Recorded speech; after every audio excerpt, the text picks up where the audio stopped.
കേരള സർവകലാശാലയിൽ senate യോഗത്തിനിടെ വാഗ്വാദം. VC നിയമനത്തിനായുള്ള സർവകലാശാല പ്രതിനിധിയെ നിശ്ചയിക്കാനുള്ള അജണ്ടയെ ഇടതംഗങ്ങൾ എതിർത്തു. ഇതോടെയാണ് വാഗ്വാദമുണ്ടായത്. സർവകലാശാല ഭേദഗതി ബിൽ തീരുമാനമാകാതെ സെനറ്റ് പ്രതിനിധിയെ നിശ്ചയിക്കേണ്ട എന്നാണ് ഇടതംഗങ്ങളുടെ വാദം. VA ഗിരീഷ് ചേരുന്നു പുതിയ വിവരങ്ങളുമായി. ഗിരീഷ്, എന്താണ് സെനറ്റ് യോഗത്തിൽ നടന്നത്? വേണു, വൈസ് ചാൻസലറെ തെരഞ്ഞെടുക്കുന്നതിനുള്ള സമിതിയിലേക്കുള്ള പ്രതിനിധിയെ നിശ്ചയിക്കുന്നതിന് വേണ്ടിയിട്ടാണ് ഇന്ന് അടിയന്തരമായി സെനറ്റ് യോഗം ചേർന്നത്. ഈ സെനറ്റ് യോഗം തുടങ്ങിയപ്പോൾ തന്നെ ഇടത് അംഗങ്ങളും അതോടൊപ്പം തന്നെ ഗവർണറുടെ നോമിനികളും തമ്മിൽ വാഗ്വാദമുണ്ടാകുന്ന ഒരു സാഹചര്യമാണ് ഉണ്ടായിരുന്നത്. ഉന്നത വിദ്യാഭ്യാസ മന്ത്രി കൂടി പങ്കെടുക്കുന്ന സെനറ്റ് യോഗമാണ് ഇപ്പോൾ നടന്നുകൊണ്ടിരിക്കുന്നത്. ഇതിൽ മന്ത്രി അജണ്ട വായിച്ചപ്പോൾ തന്നെ ഇടതംഗങ്ങൾ അതിനെ എതിർത്തു. ഇപ്പോൾ പ്രതിനിധിയെ നിശ്ചയിക്കാൻ കഴിയില്ല എന്നുള്ളതാണ് ഇടതംഗങ്ങൾ ചൂണ്ടിക്കാട്ടിയത്. നിയമനവുമായി ബന്ധപ്പെട്ട കരട് ഭേദഗതി ഇപ്പോൾ രാഷ്ട്രപതിയുടെ പരിഗണനയിലാണ്. അതുകൊണ്ട് തന്നെ സെനറ്റിൽ നിന്ന് പഴയ നിയമം അനുസരിച്ച് സെനറ്റിൽ നിന്ന് പ്രതിനിധിയെ നിശ്ചയിച്ചു നിൽക്കാനാകില്ല എന്നാണ് ഇടത് അംഗങ്ങളുടെ വാദം. ഇതിനെ ചാൻസലറുടെ നോമിനികൾ എതിർത്തതാണ് വാഗ്വാദത്തിന് കാരണമായത്. ഇപ്പോഴും സെനറ്റ് യോഗം തുടരുകയാണ്. വേണു, ഗിരീഷ്, മന്ത്രി എന്തു പറയുന്നു?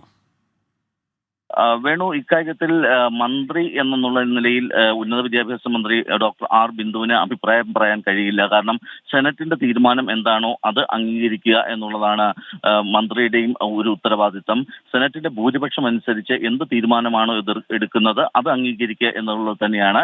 നിലവിൽ കേരള സർവകലാശാലയിലെ സെനറ്റിൽ ഭൂരിപക്ഷവും ഇടത് അംഗങ്ങളാണ്. അതുകൊണ്ട് തന്നെ ഇവരുടെ നിലപാടിന് തന്നെയായിരിക്കും മുൻതൂക്കം ലഭിക്കുക. ഇത് തന്നെയാകും സെനറ്റ് യോഗത്തിന്റെ തീരുമാനമായി വരാനുള്ള സാധ്യത. മറിച്ചുള്ള ഒരു തീരുമാനം ഏതായാലും സെനറ്റ് യോഗത്തിൽ നിന്ന് ഉണ്ടാകാൻ സാധ്യതയില്ല. അതുകൊണ്ട് തന്നെ സർക്കാരിന്റെ നിലപാട് ഈ തീരുമാനത്തിന് ശേഷമാകും ഏതായാലും വെളിപ്പെടുത്തുക. വേണു, ഗിരീഷ്, ഈ സെനറ്റിൽ ഭൂരിപക്ഷമുള്ളത് കൊണ്ട് ഇടത് അംഗങ്ങളുടെ തീരുമാനം തന്നെയാകും, അതിന് തന്നെയാകും മേൽക്കൈ എന്ന് ഗിരീഷ് പറയുന്നു. അതേസമയം ഈ ഗവർണറുടെ നോമിനികൾക്ക് സുഗമമായി വരാനും ഇങ്ങനെ അഭിപ്രായ പ്രകടനം നടത്താനും ഒക്കെ കഴിഞ്ഞ സാഹചര്യം എങ്ങനെയായിരുന്നു? പ്രതിഷേധം എന്തുകൊണ്ട് വേണ്ട എന്ന് വെച്ചു?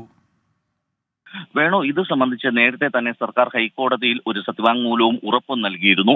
കേരള സർവകലാശാല സെനറ്റ് യോഗത്തിനെത്തുന്ന ഗവർണറുടെ പ്രതിനിധികൾക്ക് സർവകലാശാലയിലേക്ക് സുഗമമായി എത്തുന്നതിനുള്ള സംരക്ഷണം ഒരുക്കും എന്നുള്ളതാണ് സർക്കാർ കഴിഞ്ഞ ദിവസം ഹൈക്കോടതിയെ അറിയിച്ചത്.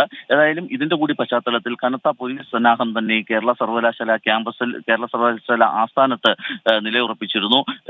ഇത്തരത്തിൽ ഏതെങ്കിലും തരത്തിൽ പ്രകടനമോ അല്ലെങ്കിൽ ഈ സെനറ്റ് അംഗങ്ങളെ തടയുന്നോ ആയ ഒരു പ്രവൃത്തി ഉണ്ടായാൽ ഇതിനെ തടയുന്നതിന് വേണ്ടിയിട്ടാണ് ഇത്തരത്തിലുള്ള സന്നാഹങ്ങൾ തന്നെ ഏർപ്പെടുത്തിയത്. പക്ഷേ ഈ പ്രതിഷേധത്തിന് ഒരുങ്ങിയവരെ പോലും അമ്പരപ്പിച്ചുകൊണ്ട് വളരെ മുമ്പേ തന്നെ, കാരണം 11 മണിക്കാണ് സെനറ്റ് യോഗം ചേരാൻ നിശ്ചയിച്ചിരുന്നത്, അതിനു മുമ്പേ തന്നെ മണിക്കൂറുകൾക്ക് മുമ്പ് തന്നെ 9 മണിയോടുകൂടി തന്നെ ഗവർണറുടെ പ്രതിനിധികൾ സർവകലാശാല ഓഫീസിലേക്ക് എത്തുകയും സെനറ്റ് യോഗം നടക്കുന്ന ഹാളിലേക്ക് പ്രവേശിക്കുകയും ചെയ്തു. അതോടുകൂടി തന്നെ ഇതുമായി ബന്ധപ്പെട്ട ഒരു സംഘർഷം ഒഴിവായി. ഇതിന് ഈ ഒരു തീരുമാനത്തോടെയാണ് അല്ലെങ്കിൽ ഈ ഒരു നീക്കത്തോടെയാണ് ഗവർണറുടെ പ്രതിനിധികൾക്ക് സുഗമമായി ഈ സെനറ്റ് ഹാളിൽ കയറുന്നതിനും സെനറ്റ് യോഗത്തിൽ പങ്കെടുക്കുന്നതിനുമുള്ള ഒരു സാഹചര്യം ഉണ്ടായത്. വേണു, VA ഗിരീഷാണ് തിരുവനന്തപുരത്ത് നിന്ന് വിവരങ്ങളുമായി ചേർന്നത്.